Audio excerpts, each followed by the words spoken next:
ಬುರುಡೆ ಗ್ಯಾಂಗಿಗೆ ಅದು ಬುರುಡೆ ಬಿಡೋದವರು, ಅವ್ರ ಫಾಲೋವರ್ಸ್ ಕೂಡ ಬುರುಡೆಗಳು, ಮಿದುಳನ್ನು ಅಡ ಇಟ್ಟವರೇ ಇರೋದಲ್ಲಿ. ಯಾರಿಗೂ ಬುರುಡೆ ಒಳಗಡೆ ಬ್ರೈನ್ ಇಲ್ಲ.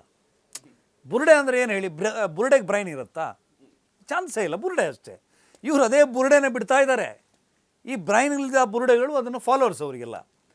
ಯಾವನಾದರೂ ಪೆನ್ ಡ್ರೈವ್ ಅಂತೂ ಹೊರಗೆ ಬರಲೇ ಇಲ್ಲ, ದಾಖಲೆಗಳೆಲ್ಲ ಇತ್ತಲ್ಲ ಒಂದು ಇಲ್ಲ, ದಾಖಲೆ ಎಲ್ಲ ಅದು ಕಳೆದೋಯ್ತು ಅವ್ರ ಹತ್ರ. ಅವ್ರ ಫೋನಲ್ಲಿ ಇತ್ತಲ್ವಾ, ಗಿರೀಶ್ ಮಟ್ಟಣ್ಣನವರು ಫೋನೆಲ್ಲ ಕಳ್ಕೊಂಬಿಟ್ಟ. ನಾನು ನೋಡಿದಾಗ ಒಂದು ಈ ಸಭೆಯಲ್ಲಿ ಇದೇ ಫೋನಲ್ಲಿದೆ, ಕೊಡ್ತೀನಿ ನಾಳೆ ಬೆಳಿಗ್ಗೆ ಅಂತ ಹೇಳ್ದ. ನಾಳೆ ಬೆಳಿಗ್ಗೆ ಇಲ್ಲ ಬಿಡ್ತೀನಿ ಈಗ ಅಂತ ಹೇಳ್ದ. ಅಂದರೆ ಜನರನ್ನ ಇವರು ಯಾವ ಮಟ್ಟಿಗೆ ಮೂರ್ಖರು ಅಂತ ಅಂದ್ಕೊಂಡಿದ್ದಾರೆ ಅಂತೇಳಿದರೆ, ಇವರ ಮೂರ್ಖತನ ಜನರಿಗೆ ಗೊತ್ತಾಗಲ್ಲ ಅಂತ ಅಂದ್ಕೊಂಡು ನಂಬ್ಕೊಂಡ್ಬಿಟ್ಟಿದ್ದಾರೆ. ಒಂದಿಷ್ಟು ತಲೆ ಕೆಟ್ಟ ಒಂದಿಷ್ಟು ಜನ ಇವ್ರಿಗೆ ಫಾಲೋವರ್ಸ್ ಇದ್ದಾರೆ. ಈಗ ಜೈ ಮಹೇಶ್ ಅಣ್ಣ, ಜೈ ಗಿರೀಶ್ ಅಣ್ಣ ಅನ್ನೋರು ಇದ್ದಾರಲ್ಲ. ಈಗ ನಿಮ್ದು ಯಾವುದೋ ಒಬ್ಬಳು, ಫಾರ್ ಎಕ್ಸಾಂಪಲ್ ತಮನ್ನ, ನಟಿ ತಮನ್ನ ಒಂದು ಚಂದದ ಸೀರೆ ಉಟ್ಟುಕೊಂಡು ಒಂದು ಫೋಟೋ ಇನ್ಸ್ಟಾದಲ್ಲಿ ಪೋಸ್ಟ್ ಮಾಡಿದ್ಲು ಅಥವಾ ಫೇಸ್ಬುಕ್ಕಲ್ಲಿ ಅಕೌಂಟಲ್ಲಿ ಹಾಕಿದ್ಲು ಅಂತ ಹೇಳಿದರೆ, ನಿನ್ನ ರೇಟ್ ಎಷ್ಟು, ನೀನು ಹಂಗೆ ನೀನು ಹಿಂಗೆ ಅಂತ ಹೇಳುವ ಒಂದಿಷ್ಟು ಮಾನಸಿಕವಾದಂಥ ಒಂದು ಸ್ವಾಸ್ಥ್ಯ ಕಳ್ಕೊಂಡ ನೂರಾರು ಜನ, ಸಾವಿರಾರು ಜನ ಸೋಷಿಯಲ್ ಮೀಡಿಯಾದಲ್ಲಿ ಇದ್ದಾರೆ. ಅಂಥವರಲ್ಲಿ ಇವರು ಫಾಲೋವರ್ಸು. ಅವ್ರಿಗೆ ಎದ್ದ ತಕ್ಷಣ ಯಾರಿಗಾದರೂ ಬೈಬೇಕು. ಕಾರ್ತಿಕ್ ಕುಂದರ್ ಚಂದದೊಂದು ಫೋಟೋ ಹಾಕ್ಬಿಟ್ರೆ ನಿಮ್ಗೆ ಬಾಯಿಗೆ ಬಂದಾಗ ಬೈದ್ಬಿಡೋದು ಅಷ್ಟೇ. ಅವನ ಒಳಗಡೆ ಇರುವಂಥ ಆ ಏನು ಅಸ್ವಾಸ್ಥ್ಯತೆ ಸ್ವಲ್ಪ ತಕ್ಕಮಟ್ಟಿಗೆ ಸಮಾಧಾನ ಹೊಂದುತ್ತೆ.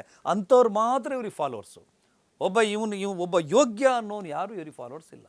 ರೋಡ್ ಮೇಲೆ ನಿಂತ್ಕೊಂಡು ತಲ್ವಾರ್ ಶೋ ಮಾಡಿ ತಾನು ದೊಡ್ಡ ಸ್ಟಾರ್ ಅಂತ ಭ್ರಮೆಯಲ್ಲಿರುವವರು ಅವರೆಲ್ಲ ಹೋರಾಟಗಾರರು. ಅದು ಯಾಕೆ ಅಂತ ಹೇಳಿದರೆ, ಆಪಾದನೆ ಮಾಡೋದು ಬಹಳ ಸುಲಭದಲ್ಲಿ ಮಾಡಿಬಿಡಬೇಕು.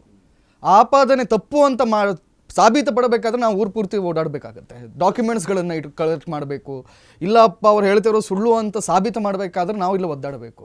ಅವರಿಗೆ ಕಲ್ಪಿಸೋಕೋದು ಭಾಳ ಸುಲಭದಲ್ಲಿ ಹೇಳಿಬಿಡ್ತಾರೆ, ಈಸಿಯಾಗಿ ಮಾಡಿದ್ದಾರೆ, ಮಾಡ್ತಲೇ ಇದ್ದಾರೆ. ಈಗ ನಮ್ಮ ನಗರ ನಕ್ಸಲರು, ಅರ್ಬನ್ ನಕ್ಸಲರೆಲ್ಲ ಒಟ್ಟಾಗಿ ಕೊಂದವರು ಯಾರು ಅಂತೇಳಿ ಹೊರಟಿದ್ದಾರೆ.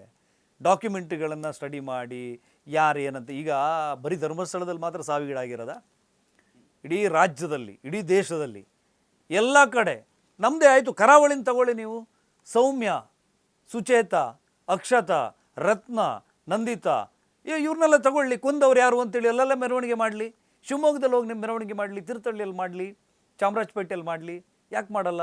ಧರ್ಮಸ್ಥಳದಲ್ಲಿ ಯಾಕೆ ಮಾಡ್ತೀರಿ ಅಂದರೆ ನಿಮಗೆ ಟಾರ್ಗೆಟ್ ಅಲ್ವ ಧರ್ಮಸ್ಥಳ. ಈ ನಗರ ನಕ್ಸಲರೆಲ್ಲ ಇದ್ದಾರಲ್ಲ, ಇವರೆಲ್ಲರದ್ದು ಮುಖಗಳು ನಿಧಾನವಾಗಿ ಹೊರಗಡೆ ಬರ್ತಾಯಿದೆ. ಧರ್ಮಸ್ಥಳದ ವಿರುದ್ಧ ಈ ಥರದ ಒಂದು ಷಡ್ಯಂತ್ರವನ್ನು ಕಾಲದಿಂದ ಕಾಲಕ್ಕೆ, ದಶಕಗಳ ಹಿಂದಿನಿಂದಲೂ ಮಾಡ್ತಲೇ ಬಂದವರು